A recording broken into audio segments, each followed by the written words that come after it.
first three pieces of property that I owned were all medical buildings. The first one was the one that we practiced in. So I think that one is especially important for a doctor to own your own building. There are so many advantages to doing that. Some of them include the tax ramifications that happen. You get depreciation. You own a business that could use write-offs for things that can be used for that business.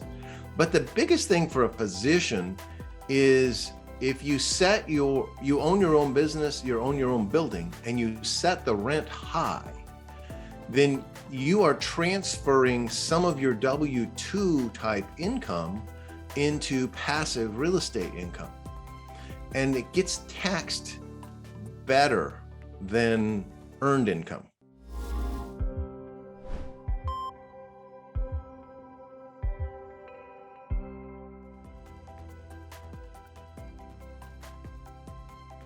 Today's episode of the Providers, Properties, and Performance podcast is with Dr. Cory Fawcett, a former surgeon and current real estate entrepreneur, discussing a clinician's journey through his real estate investment path from physician owner to retired surgeon to investing in other income-producing real estate assets, and now teaching other clinicians the same through coaching, several books that he has published and can be found at financialsuccessmd.com.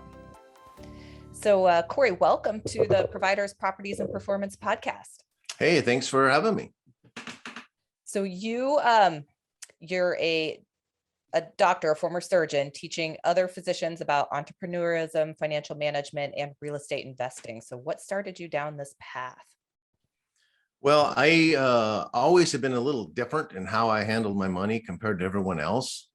It turns out, back in residency, I was actually one of the few people who contributed to my retirement plan.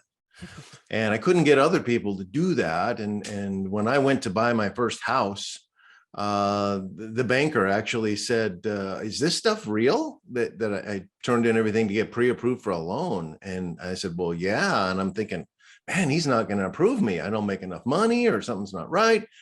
And he sets down his pen and he says, you know what? You are the first 20-something who's ever walked into my office with a positive net worth. How much do you want? And I kind of began to realize I was doing things differently, and other people began to notice that. And when the other doctors began to notice it, they kept coming to me for advice. And I just kind of evolved into teaching doctors about finance, real estate, how to get out of debt.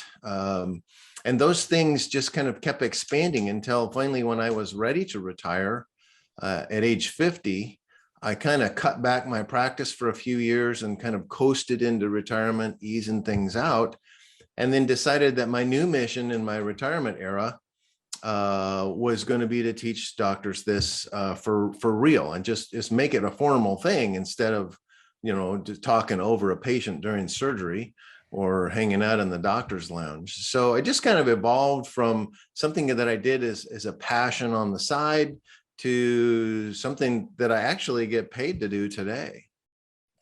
Well, and you state that your mission is to, eliminate burnout, which is real, debt and bankruptcy among physicians, dentists, and others in the healthcare industry. So why do you think burnout is happening at such a prevalent pace, I think, right now? I think one of the biggest problems about burnout is that doctors are converting from owning practices to being owned by someone else's practice. And when that happens and you lose control of what's happening and you have to do what someone else says, I think that takes you down a very different road than when you own things and you control things and you decide. I was just talking to a doctor yesterday on a coaching call, and she was saying that she was feeling burned out and couldn't figure out what to do with it. I said, well, why don't you change, one little change might be move your office visits from every 10 minutes to just every 15 minutes. A simple change like that to give you a little bit of breathing room. And her answer was, they won't let me. I have to do the slots the way they are. If she had been in her own practice, and she could have said, I think I need to do that. I need to lighten my load just a little bit. If I just moved every 15 minutes, it will improve things a bit. And I can relax a little more instead of feeling like I'm pushing a production line. And so she couldn't do that simply because she was employed by someone else who was telling her what to do. And I think when things like that happen, if someone else is in charge and you see you need to change something to stay healthy and not burn out, sometimes you can't, or sometimes you feel like you can't. A lot of times you have a lot more power to make these changes than you think you do. And you're just afraid to make the move. So for me, for instance, debt was an issue. Even though I was in private practice, I had a high debt. At one point, I hit as high as $600 and some $1,000 of debt. And my wife and I set out to become debt free, which is kind of the whole book of my doctor's guide to eliminating debt. But that debt, because I had it, I was afraid to make two changes in my practice that I needed to make, because there was two procedures, vascular surgery and thoracic surgery. I hated doing them. They made anxiety. They got patients in the ICU. They got more calls at night from those patients, and I wanted to get rid of them, but they paid the best of everything, and these were my high number procedures, and so I was afraid to get rid of them as long as I had a home mortgage hanging over my head, and the other debt that went along with it. But when I became debt free, I then developed the courage to say, I'm going to get rid of those things, even if it drops my income, because now it doesn't matter if my income drops a little bit, because I don't have those debts to pay and I'll get by just fine. And I dropped them. I went to the office manager, said, take all of my thoracic patients and give them to this partner because they like thoracic surgery. Take all my vascular patients, give them to this partner because they like vascular surgery, and I don't want to see those patients anymore. And I let the chips fall, and nothing happened. My income didn't even drop. All of that fear that my income would drop was unfounded, because when I moved those cases to my partners, they had to displace some cases back to me in order to take them. And they displaced to me stuff I liked even better. My practice got better because my financial situation improved to the point that I felt confident to make the changes that I was afraid to make before. And this high debt load that doctors are facing today, I think, is another factor in why burnout is growing higher as medical education gets more and more expensive. Absolutely. And what do you think about, going back to doctors being employed versus unemployed, being able to make their own decisions? If you are in a practice that has a PA or an MA or a medical scribe, but then, something happens and they have to cut costs, and, you have this operation where that's helping you support your ability to see more patients and focus on the patients that need you the most. Does some of that happen where there's this cost cutting thing, and then all of a sudden, this staff that was there to support you goes away, and then the doctor is expected to absorb it? I think that happens a lot. And what's interesting is those assistants never get cut from the CEO. Right. The CEO is not cutting their own assistants, so that they have to do their own typing and take care of their own letters and send them out. No, their assistants are still there. In fact, they add a few more. But the first thing that gets cut might be your assistant that's helping you get through the day, and they just figure, well, shoot, you can just do that yourself. You should just type your own notes or whatever it is. And the doctors sometimes just feel helpless with that. They don't feel like they have the power to control that. I can give an example of one time when I took that power. After I retired from my regular practice of 20 years, I became a locums doctor for a few years. And I was working in critical access hospitals, places that only had one surgeon. And so I'd come in and give them a break for a week. Okay. So I was at one of these places, and they really felt like they needed me there. Okay. I was really helping keep their surgeon healthy. And there was a contract dispute with us, and they said, oh yeah, okay, we'll take care of that. This is something I wanted to have happen. They said they would do it, but it wasn't seeming to happen. Right. And so I kept being patient. Each month they'd say, hey, we didn't fix that problem. Oh yeah, we'll get to that. And then one day I went into him and I said, for 6 months now, you've been telling me you'll get to that. And I've been patiently waiting for you to take care of this, but I'm done waiting. There's a place in Hawaii that's asking me to come out there and work. And I would love to take my wife to Hawaii and get paid to be there and work near the beach. Okay. So this is the deal. If by the end of the month, the contract thing isn't all solved, I'm off the schedule and I'll be going to Hawaii. He said, oh no, we'll take care of it. You go tell Hawaii, no, you're staying here with us. You can tell right then I had some power. Whether I had known it before, I knew I had power at that moment. No, you tell Hawaii you're staying with us. And I said, no, you've said that before. I can't tell that to Hawaii until I have a contract in my hand that's correct. Mm-hmm. Within 72 hours, it was all taken care of. 6 months of farting around because I wasn't exercising the power that I had got taken care of in 72 hours because I decided to flex my muscle and say, listen, I know I have power. I'm going to use it. Either fix this or I'm going somewhere else. But if you're deep in debt and you have no reserves, you just don't have the courage to tell them you're going somewhere else. Because it is very expensive for a doctor to change jobs. In my first book, I actually followed one of my friends when he changed jobs. What did it cost him? And it cost him over $175,000 to swap jobs. And so it's expensive for us to leave our job. And if we don't have backup, we don't have a good financial footing, we can be very intimidated to not rock the boat and not get what we want. But when you finally get the courage to do something, you often discover that you have a lot more power than you thought you had. Yeah, absolutely. So, and you said you were able to retire at 54. You want to walk us through that? So when I was in medical school, I had made a plan to be financially independent by age 50. I showed that to another doctor. He said, that's not possible. I think he was over 50 at the time and he couldn't retire. So he was like, oh, you're never going to be able to do that. So I just followed my plan. And by the time I reached 50, I was financially independent. The thing I didn't count on is I originally was saying that I would also retire at age 50. I didn't count on when I was in my 20s that when I was 50, I would have liked to stay in surgery because I enjoyed it. I had a good practice. I had made changes to my practice as I got more and more financially secure so that my practice grew better and better with time. Got rid of stuff I didn't like doing, got more of the stuff I liked doing.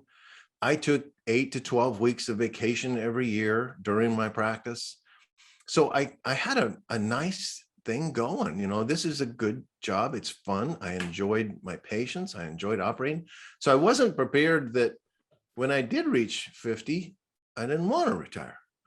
So I just kept working, but then I worked half-time. And I wanted to cut way back so that life was really nice for us.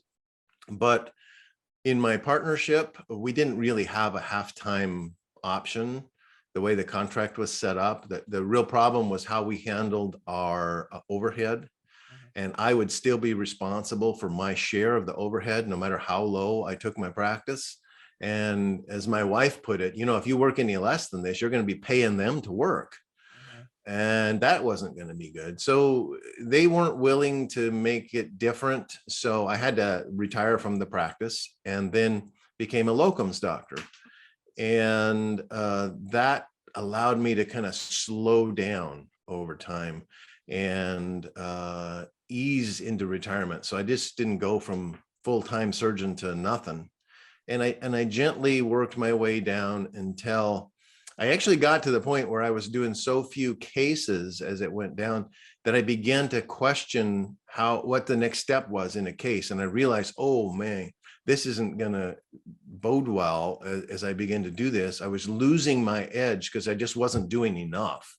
And I had to make it, that was a break point. I had to decide one of two things. I either have to work more so that I keep the numbers up and you stay good at what you're doing, or I have to just call it quits. And at that point, I was ready to call it quits because I'd slowed down enough. And finally, I was able to let it go. And so then at 54, I saw my last patient. Well, in your book about teaching doctors about real estate investing, you talk about your success in investing in apartments. But my podcast is about, and my business is on healthcare real estate. So I wanted to pick your brain about what you think, about a practice or an entrepreneurial physician purchasing an income producing property that they also occupy space in, or that they just own for their own practice, but and they can either buy a property that's bigger than their practice and lease out the balance, or operate, just to have a build to suit type of situation, or buy a property that they operate their practice out of, in order to build equity, but basically investing in themselves by first investing in the real estate that they have a practice operating out of. So the interesting thing about my real estate book is I begin that book in my journey when my wife and I began buying our own investments. I actually skip the first 3 investments I have, which were physician properties that are owned in a partnership with other people. And I skipped that because that was a partnership thing. And I began my story usually at where I started to do it on my own and how you can do things on your own. But if we back up, the first 3 pieces of property that I owned were all medical buildings. The first one was the one that we practiced in. So I think that one is especially important for a doctor to own your own building. There are so many advantages to doing that. Some of them include the tax ramifications that happen. You get depreciation. You own a business that could use write-offs for things that can be used for that business. But the biggest thing for a physician is if you own your own business, you own your own building, and you set the rent high, then you are transferring some of your W-2 type income into passive real estate income. And it gets taxed better than earned income. Earned income is the highest tax bracket. The most taxes you can pay for anything is earned income. So when you own the building, you're transferring some of that earned income by paying rent to your building, which your building then makes money and pays you as passive income that's not earned income. And it decreases your tax bill by doing that. So you also get the appreciation that's going to happen over time. And why would you spend your whole life paying rent to somebody else when you could have been paying rent to yourself and increasing equity? So I think owning your own building is a no-brainer. You ought to be doing that. And in my practice, it was put to me that you can buy in when I first was joining the practice, you can buy into the building if you want to. If you do it, you'll have all these advantages. If you don't want to buy into the building, that's fine, but you'll be paying us rent on the high end of the scale. Now, given that choice, either you can make money with us on this deal, or you can pay us money to live in this building that we own. It's a no-brainer. Of course, I'm going to become a partner in that deal. And that's the same way it is with any building you're in. Unfortunately, if you work for somebody else, like a big hospital, often they own that building and they don't want to share that ownership with you. And if they don't want to share that ownership with you, there must be money in it, or they'd be happy to share it with you. So that was the first one that I owned. The second building that I owned was a surgery center that we built, and we had lots of partners in that deal. And the third one was a multi-doctor building next door to the surgery center. When we bought the surgery center lot, it was too big. So we built the surgery center. And then with the other half of the lot, we built another office building for other doctors. And in all of those, I've been a partner in a big group. The medical office building that I worked in, the deal was, once you're not a partner, you can't own this anymore. It was only owned within the partnership as part of being a partner. And so I had to sell out on that.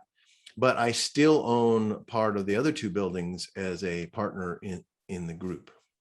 So I think those are really great ways for physicians to invest. And do you think medical office properties, like the ones that you described, obviously the ones that you operate in or operate a practice out of, a surgery center, those are easy. But, if a physician is looking at a multi-tenant medical office building, they could kind of look at the practices in it and kind of understand how maybe the tenant mix might support their practice. Do you think it's easier for a clinician to look at the real estate and understand it versus, an apartment building or maybe a retail if they aren't familiar with that type of asset class? I think it's much easier. If you've never owned an apartment, that first one you're buying is pretty scary.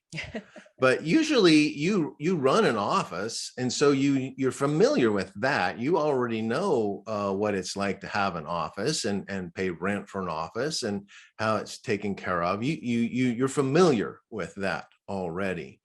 So I own a multi physician building, and there's more than just physicians in that building. And I found that when you are a partner in that building, you definitely have a pull to refer to those people, because part of their success is tied to your success. And so if there's an orthopedic surgeon in that building and your kid gets hurt, needs an orthopedic surgeon, that's the one that comes to mind first. The guy who, if he makes something, I have a friend, a great example is I have a friend who owns a Carl's Jr. They own the building. They don't own the Carl's Jr. business, but they own the building, and Carl's Jr. rents the building from them. So when they're going to go to fast food, guess where they go? They go to the Carl's Jr. that they own the building of, because as long as that person's making good money, then they can pay the rent and I'm making good money. And so there's definitely a tie. And when we were setting up the surgery center, we used that tie to bring other doctors in town. So we set up the surgery center as two different businesses. One was the people who owned the surgery center business itself, and those were only the surgeons involved in the surgery center. You had to be a user of the facility to be an owner of that. And then we had a second business that owned the building, and the surgery center would rent from the building. And in that, we invited any doctor in town, whether they were going to be using the surgery center or not, to be part of it. The reason we did that was if they are a part of this deal, they will want to get their cases referred to the surgery center so that it does well, so that they end up getting their rent paid and they make money as well. Because we did that, there was a competing surgery center in a nearby city that was owned only by, I think it was anesthesia. Anesthesia were the only people that owned this thing.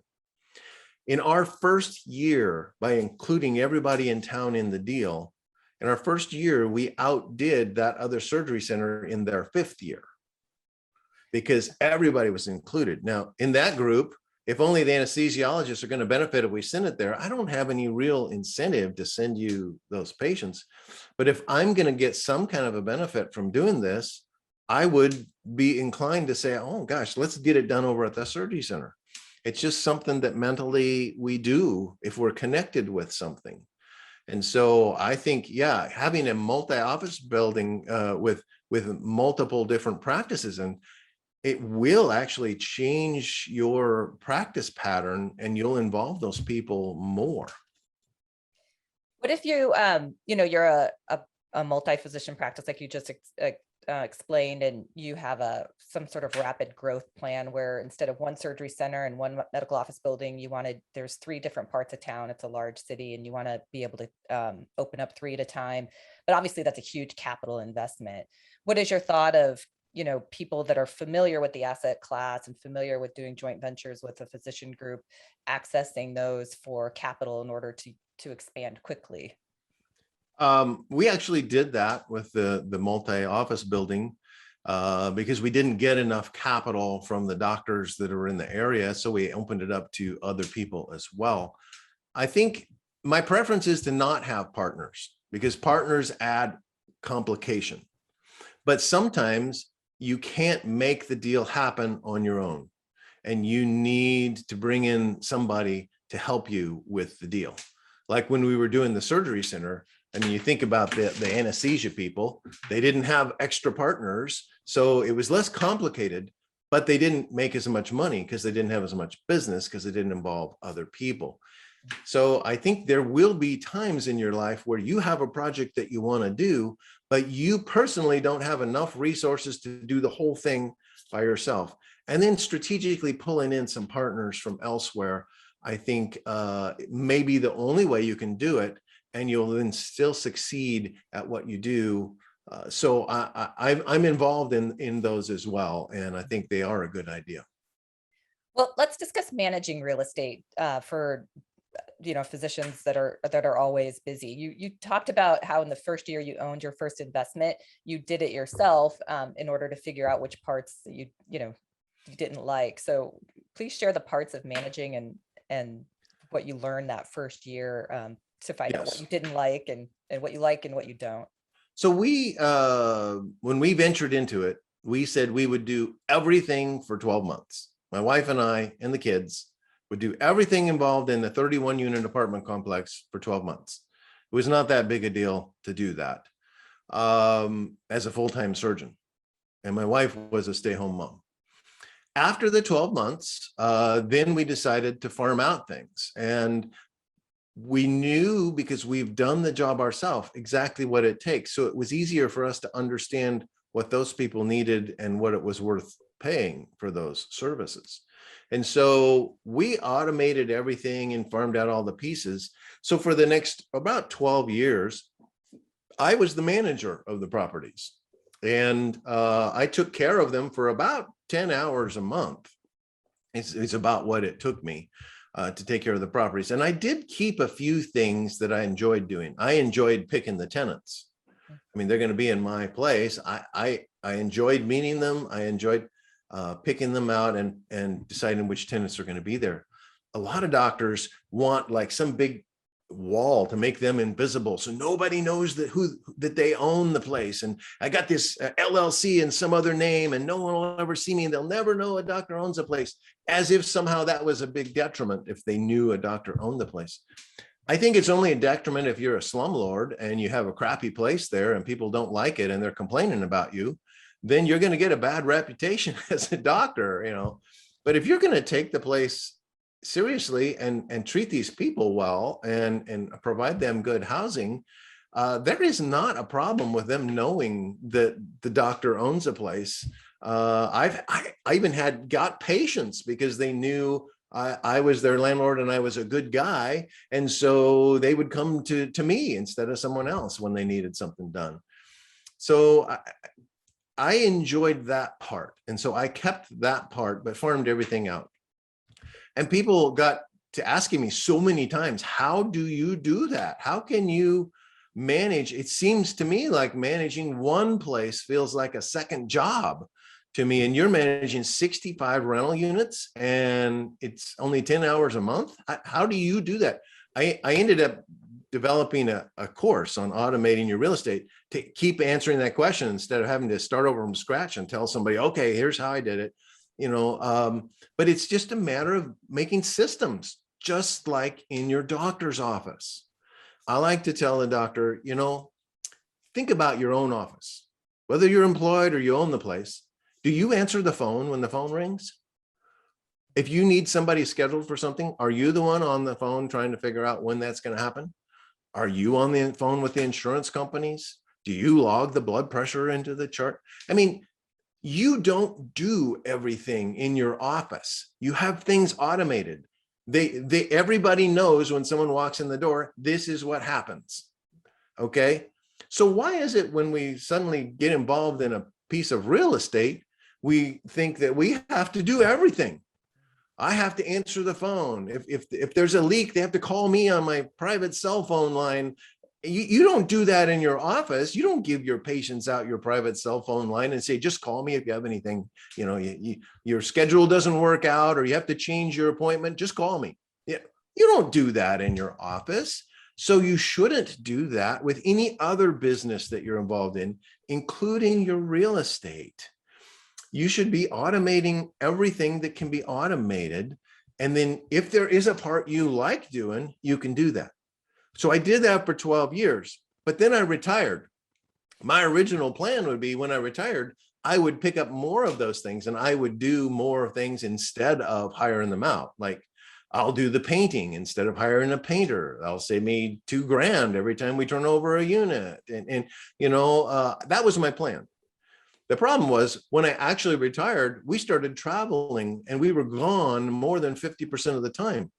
I did not feel comfortable being the manager of my property on a cruise ship off the coast of Brazil.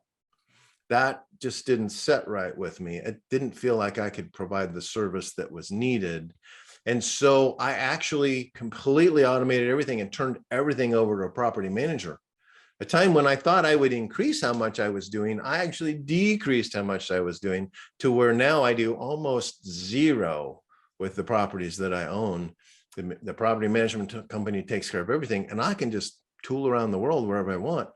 And I spent in 2019, I spent 2 months in Europe. We walked the Camino de Santiago with our backpacks, and 450 miles we walked with our phones on airplane mode. And all during that time, the checks kept getting deposited in the bank. If I needed money, I just go to an ATM and get it. I mean, that's what passive income is all about. And if you can't learn to make money while you're walking across Spain, you're going to have to work forever. And so I think automating everything is the answer for you so that you can live a life and make money at the same time. So this has been great. And I'm going to move into the Q&A real quick, but I just have a question. Do you miss surgery at all? I was worried about that when I was going to retire. Was I going to miss it? 6 months later, was I going to be a doctor again and they're working? And no, I do not. I wrote a blog article about that. Will you miss surgery when you retire? And I did miss surgery for a few minutes when I was watching this one Hallmark movie about a doctor. And I was seeing the patient interaction. I says, I really missed that. And then my wife pointed out to me all the reasons why I retired, and then I was over with that. Right. So there was a few minutes there where I missed it. I do miss those interactions that we got with patients. I miss saving people's lives. That was kind of fun and exhilarating.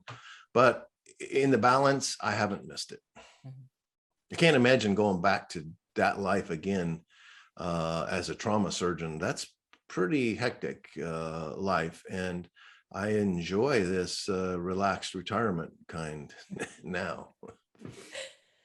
So let's move into Q&A. What was your first job? Well, that's a hard question to answer. If we say job, the first time somebody specifically employed me as an employee, because before my first job, I was an entrepreneur and I ran a lot of businesses as a teenager. I owned a rock and roll band. I was the manager, lead guitar player, and singer in a rock band, and we made lots of money as teenagers. Back in the 70s, I remember digging up a book just recently, and I found my ledger from the 70s. And us teenagers, we weren't old enough to drive. My dad had to drive us to gigs. We made $20,000 back in the 70s as kids, so, and I was mowing lawns and I was teaching piano lessons and so I was doing all these things. And then it came time for me to actually make some money as an employee. And the very first job I got was to be a bellman at a local Red Lion hotel. I had just graduated from high school and I was about to go to college. I needed to earn some more money. So I actually just walked through town, stopping at every single place saying, I'm looking for a job. I'm looking for a job, I'm looking for a job. And I walked into this place and the guy said, what kind of job would you like? And I said, any job you got. I just want to earn some money. And he said, I said, I'll even wash dishes. Doesn't matter. He says, you don't seem like the dishwasher kind to me. You seem like you should be my bellman. You want to do that? I never heard of a bellman before. I said, sure. I don't know what it is, but I said, sure, I'll do that. And so he actually made a quick call while I'm sitting there. He called his bellman in, I don't remember the guy's name, but he says, Bob, you're fired. Give me your uniform. And he took the uniform. My eyes are like, whoa. And he handed it to me. He says, you're the bellman now. And that was my first introduction to what it's like to be owned by somebody else. Because that other guy, he just because he found somebody he liked better, he just called the guy in and said, "You're fired. Goodbye." And that was my first job. Wow. What else could you see yourself ever doing for a living? There were two other branch points during my life. I almost quit medical school. At the end of my second year of medical school, I recorded an album of my original music, and I had a decision to make. Then it was very clear to me that medicine required full time, and music would require full time. I can't part time do both. And I had to make a decision. So I decided that I'd play music for fun, and I went for medicine. And before that, in college, there was another branch point. It was just before the Macintosh computer got introduced, and I was at school in Stanford, where I was right in Silicon Valley, right when the whole thing was going to balloon up. And I was doing computer programming classes, and the guy who ran the class kind of said, "You are a natural at computer programming. Why don't we get you lined up, to be doing this for a living?" And I said, "No, I wanted to be a doctor." And he says, "Oh, what a waste. Anybody who can get good grades can be a doctor, but not everybody can program like you." And so, I always wonder what would have happened if I had jumped ship from my medical idea and gotten into computer programming right as Microsoft and Apple were beginning to take place. I wonder where I would have been today if I had been, Apple's computer programmer. So those were the two things that happened. And today I'm actually retired from medicine. I'm going back to music. So I'm learning piano bar sets, and I'm going to be playing at restaurants and maybe on cruise ships and stuff like that, just for fun, because I love to play music. Wonderful. What or who are you reading or listening to right now for news, information, or inspiration? I read a lot. Probably between 50 and 70 books a year.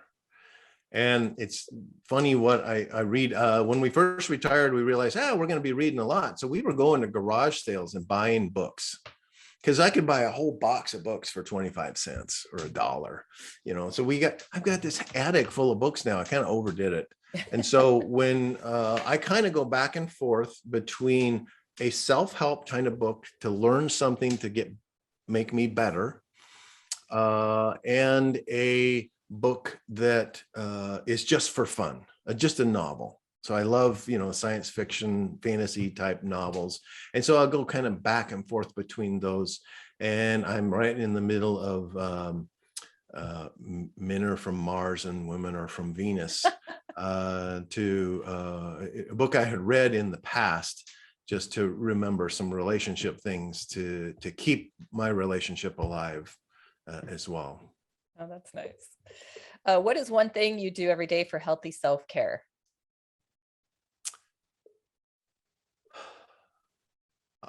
I don't have an alarm clock anymore.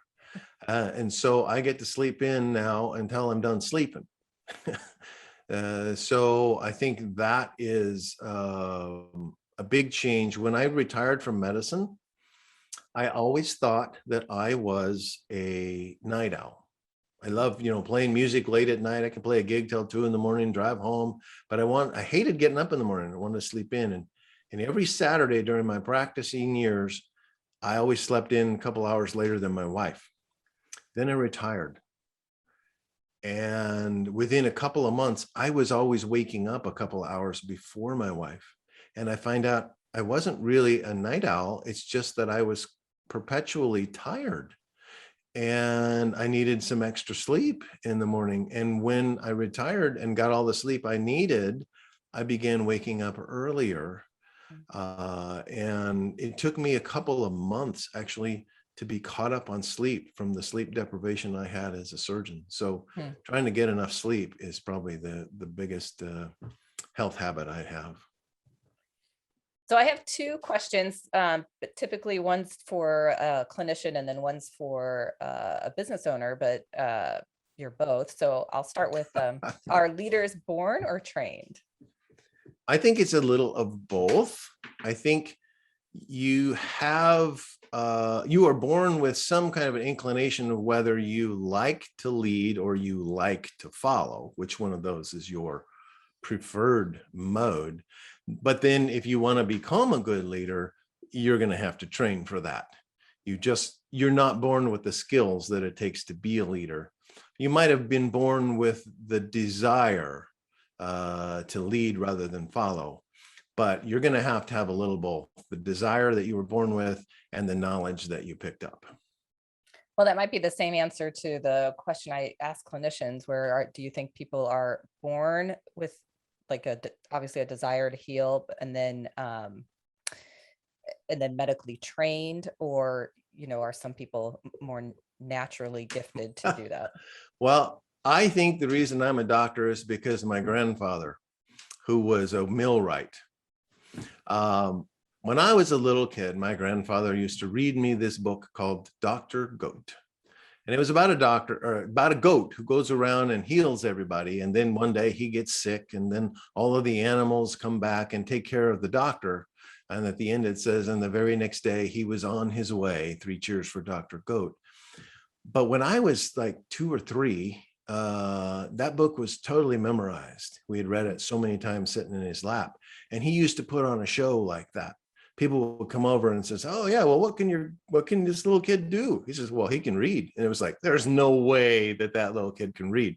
Watch this. And he would turn to any page in the book and he would say the words wrong. And I would say, that's not what that says. That says, and everybody thought I could read, but I just knew what it said on every single one of those pages. And I think that drilled into my mind, sitting on grandpa's lap, seeing what it was like to be a doctor, how they helped everybody. And then those people came back and helped the doctor. I think that is what made me, all the way as far back as I can remember, I wanted to be in healthcare. And I think it was my grandfather's little book. And today that book sits on the mantle at my house. This old version of a book called Dr. Goat that's not even in print anymore. I read it to my grandson a couple of days ago. When I went to open it, the cover completely fell apart. It's just, it's in pieces. But so I think it was my environment that made me want to be a doctor. No one in my family had ever been a doctor. In fact, I was the first person of my relatives, my ancestors, to go to college. Very nice. Well, Cory, this has been a wonderful interview. I really do appreciate your time. Well, thanks for having me. It was a lot of fun to be here.